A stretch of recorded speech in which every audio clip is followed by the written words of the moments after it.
For the Kin 263 section, we'll be working in a spreadsheet labeled Kin 263. Any numerical values we calculate, we will round to 2 decimal places as a rule of thumb for all of these questions. So, question 22 is asking us what would be the exact percentile for someone with a plank time of 151 seconds within the sample. So let's go to our spreadsheet. I've kind of set up a template for my calculations just so it's a little bit more organized and we don't take time on formatting. Plus, if you've already done these, then it's faster to check. So an exact percentile for a person with a plank time of 151 seconds is going to be looking for the number of values or the percentage of values that lie at or below 151 seconds.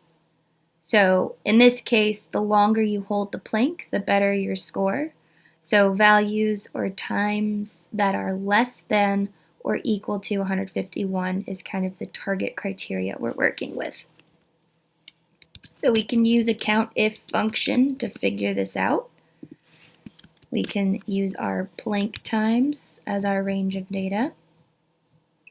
And we want values that are less than or equal to our cell reference of 151.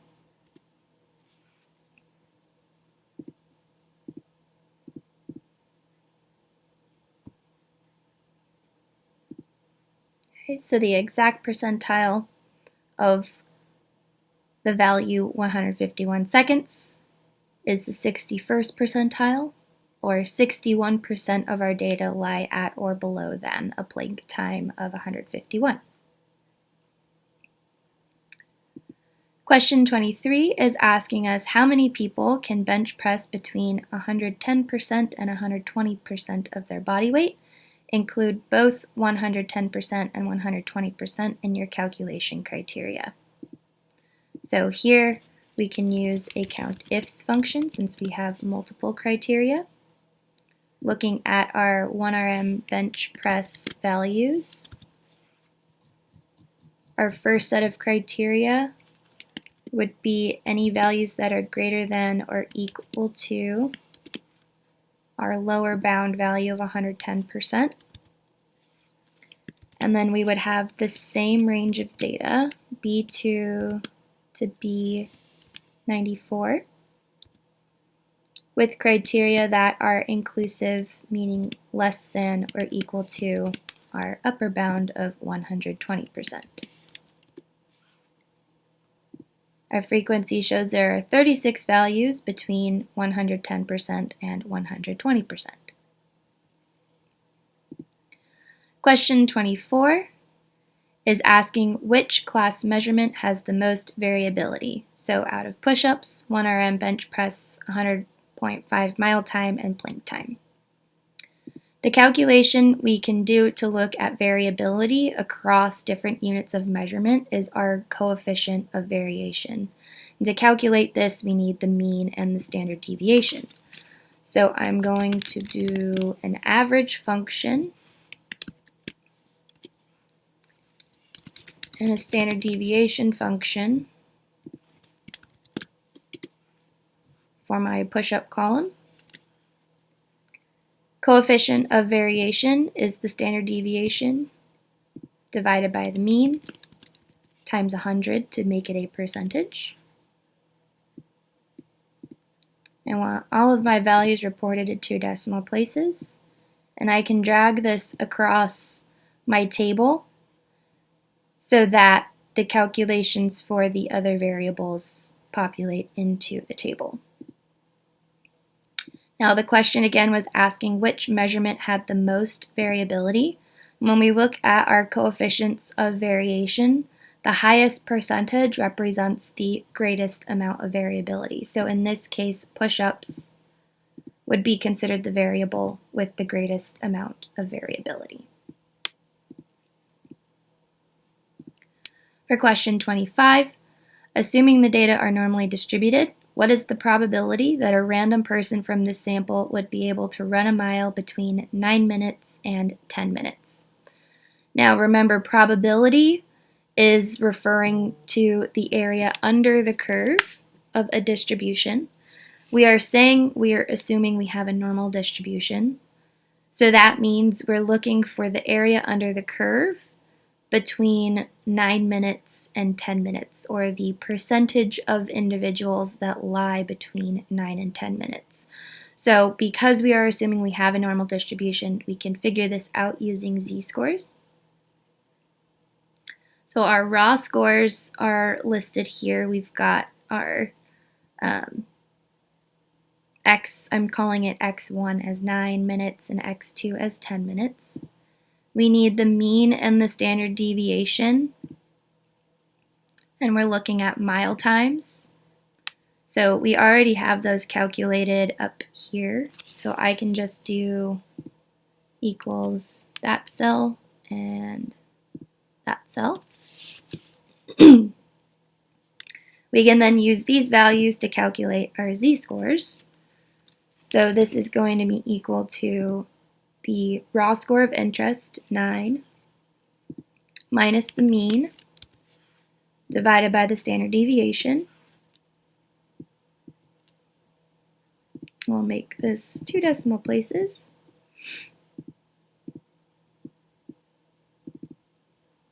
And just change the cell references for that one.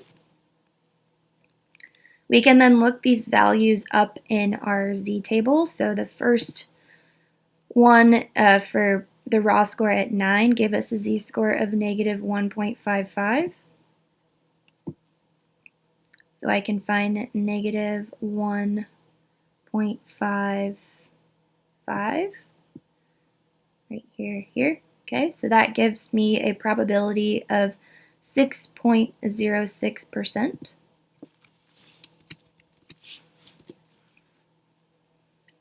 And then if I look up negative 0.53 on my z-table, so column 3 at the hundredths place is this one.